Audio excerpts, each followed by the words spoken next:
হাসপাতালে নেওয়ার পরে ওনারা গেট খুলছে। সময়টা কখন ছিল প্রথম যখন আপনি গেটে চাবির জন্য দারোয়ান কাছে যান তখন? 11:30টায়।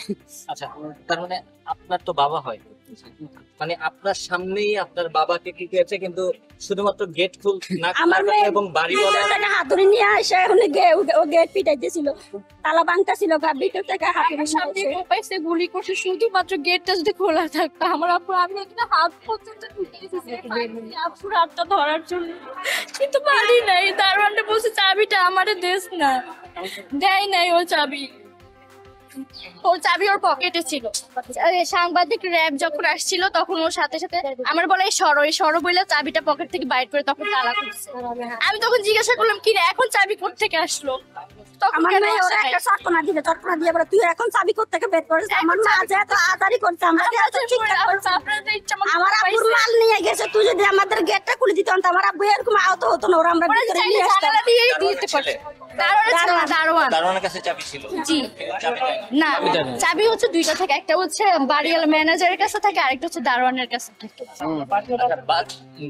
গতকালকে দারোয়ান বারবার বলছিল যে বাড়িওয়ালা তাকে হচ্ছে চাবি দিতে নিষেধ করেছে এবং গেট খুলতে নিষেধ করেছে, এই বিষয়টা কি একটু যদি clear আর ওনারা ভালো জানো, কারণ প্রতিদিন তো আমরা এখানে আসছি 3 বছর, আপনার 11:30 আগে কোনোদিনও গেট লাগাই না। আমার স্বামী ব্যবসায়ী, উনি আস্তে আস্তে 11টা 10 বাজে প্রতিদিন, কিন্তু উনি 10:30 কালকে গেটটা বন্ধ করে দিচ্ছে, বন্ধ করছে 10:30। ছিলেন?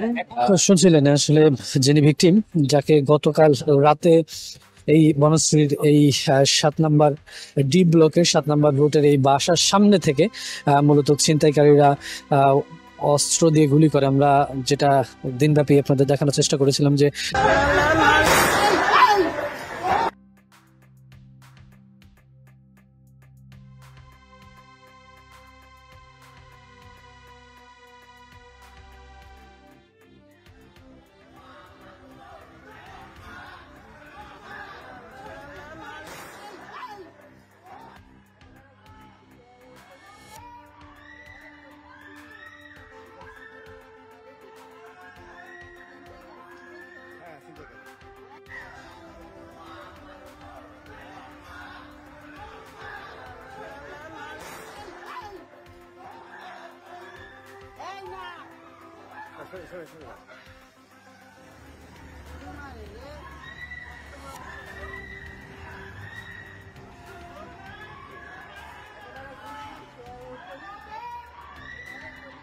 দেখাবো যে গেটের কাছাকাছি যেখানে মূলত এই ব্যবসায়ী তিনি অজ্ঞান হয়ে পড়েছিলেন, তারপরে মূলত গেটটি খোলা হয়। এর আগে অনেকেই জেনেছেন, আমরা জানেন যে গতকালকে রাত্রে ঘটনা ঘটার সময় একটি মুঠোফোনে কিছু ভিডিও যেটা মুহূর্তে ছড়িয়ে পড়ে, সেখানে আমরা দেখেছি যে মোটরসাইকেলে 3-4টি মোটরসাইকেল এসে এই ঠিক এখানে যখন ব্যবসায়ী আসেন তার বাসায় ঢুকবেন, তখনই তাকে চারপাশ দিয়ে ঘিরে এই কয়েক রাউন্ড গুলি করে এবং চাপাতি দিয়ে কুপিয়ে তার কাছ থেকে স্বর্ণ অলংকার ছিনিয়ে নেওয়া হয় এবং তাকে ফেলে চলে যায়। তারপরে মূলত এই গেটটি খুলে তারা পরিবারের সদস্য এবং এলাকাবাসী তারা নিয়ে কিন্তু তাকে হসপিটালে নিয়ে যায়।